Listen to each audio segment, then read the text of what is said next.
So here come the Bulldogs and the Folsom offense led by junior sensation Austin Mack. Bit of motion. I'd watch Rico Flores, top of the screen, but the slot receiver here. No one in the backfield. Mack drops back with some time. He's going to scramble, take it himself, up for a first down and more.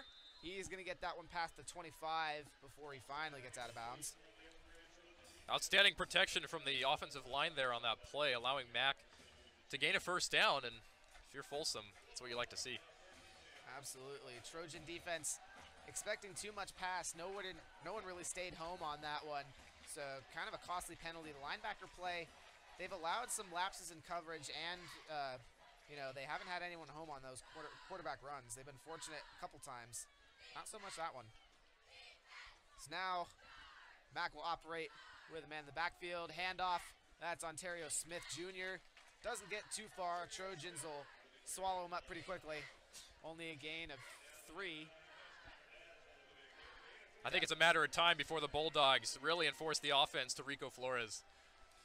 Yeah, he's been held quiet so far tonight, which is quite surprising considering, as we mentioned earlier with Mason, he is a 4-star Notre Dame commit. Yeah, and he opened the ballgame with a receiving touchdown as well. He did.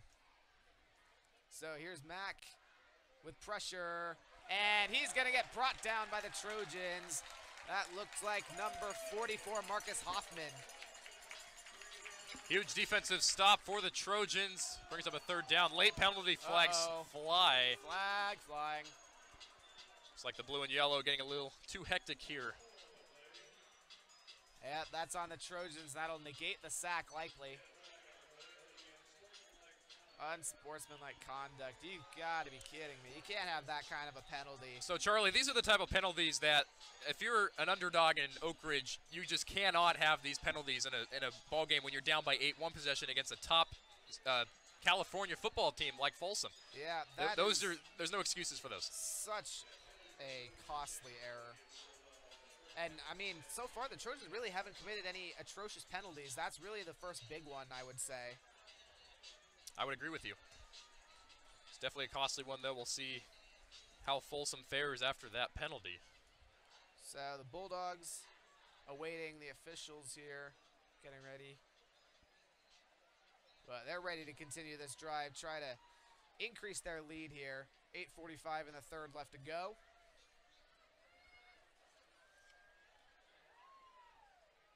So last week, Folsom coming off of a big win against a top-ranked De La Salle team, 24-20 win in the fourth quarter. Austin Mack, in fact, on a rushing touchdown to seal the game in the fourth quarter with seconds left on that clock.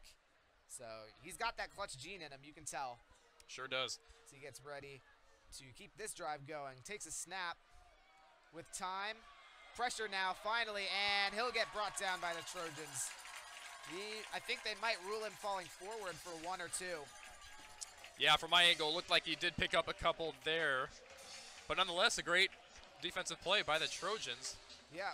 Their defense has been fine tonight, in my opinion. A couple long plays from Folsom, but other than that, they've held their ground. Yeah, the passing defense has been a little shakier. The run defenses have been good, but the defensive line, they're playing their lights out. They are. Jace Gilmore.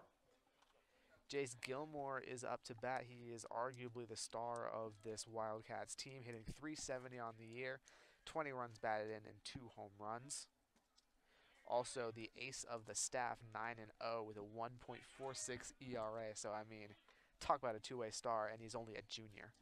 Yeah, he demonstrated himself on Monday. Finds us here in Oak Ridge.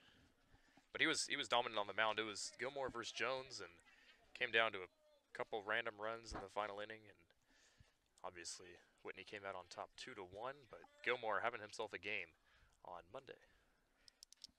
So Harriet has his hands full with a man on and Gilmore at the plate, but he's managed well despite having no base runners so far today. Harriet, another pickoff.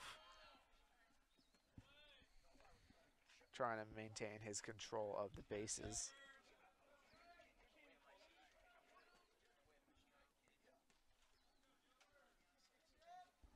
So So here's your Harriet. Another pickoff, 3 straight. Allen with some speed on the base paths. Harriet understands this, trying to make sure he doesn't steal.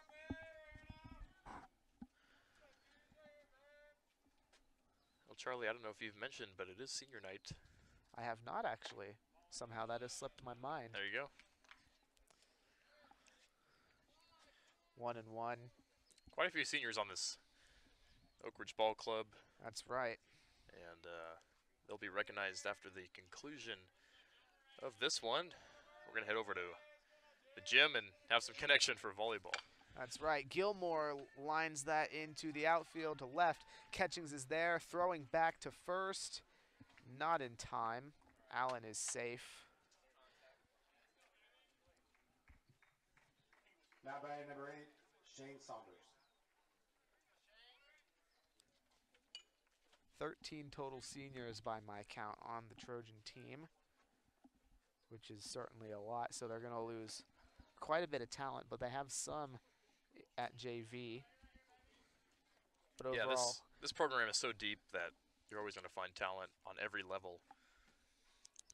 So it will continue to produce year after year. Obviously, the record does not show, but this community, lots of steal baseball attempt, talent. and that is down, and they catch Allen stealing. Bizjack, big throw to Braden Frank, who lays down the tag right in time after the bunt attempt by Saunders. So Saunders is leading the team in runs batted in. He also has 2 home runs, 21 RBI to be exact, 1 ahead of Gilmore. Yeah, Bizjack has had not only a decent week behind the plate, but the past couple of years since he's transitioned to that catcher role, you know, at first you got to get used to throwing down quicker, a different arm motion as a catcher, and he has shown how to do that here as of late with Strike some 2 great from Harriet. throwdowns on Monday and here today. So Bizjack producing and showing why he can be a valuable catcher for this Oak Ridge team. His offense is sputtering a little bit, but his defense is certainly there, and Harriet gets Saunders on a fastball. Big swing and miss, and just like that, he gets out of the inning. So we'll be back to bring you the bottom of the 4th in a few minutes. Dykstra trying to get out of trouble. He fires. Kerr hits that through the gap, and Frank's going to score. Gavin Kerr with a walk-off base hit, and the Trojans win on senior night.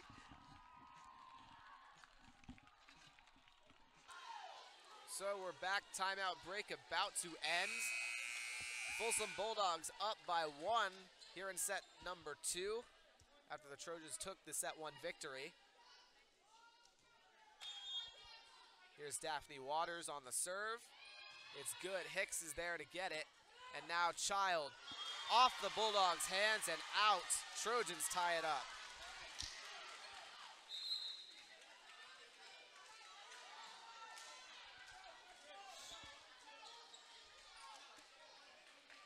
So now Madison Walker will get the ball and will attempt to close it out for the Trojans. First serve, good.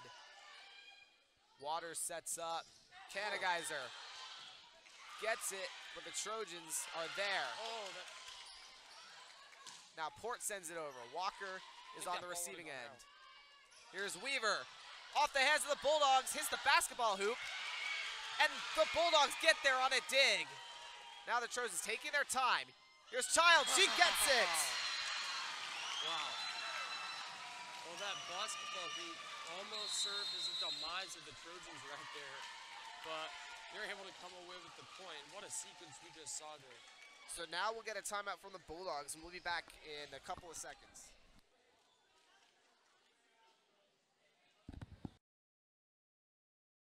Right back in the game, or they will go down with their backs against the wall into set 3. Walker's serve is good. And a tip from Kanegeiser is good, and we're tied at 23. Teams must win a set by 2 points. It is still first to 25. But if both teams score and it's tied at 24, they will have to play till 26, and so on. serve. Walker returns it. Here's Weaver with a tip, and it gets to the floor. The Trojans 1 point away.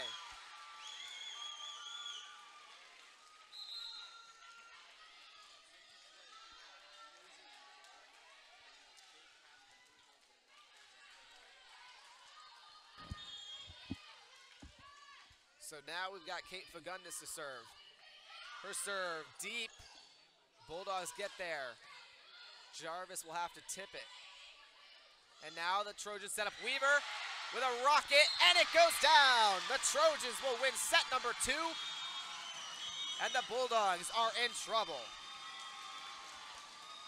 Pinnock from the top of the key finds Hawkins, directing traffic. That's Hill now. Excuse me, yes, that's Williams.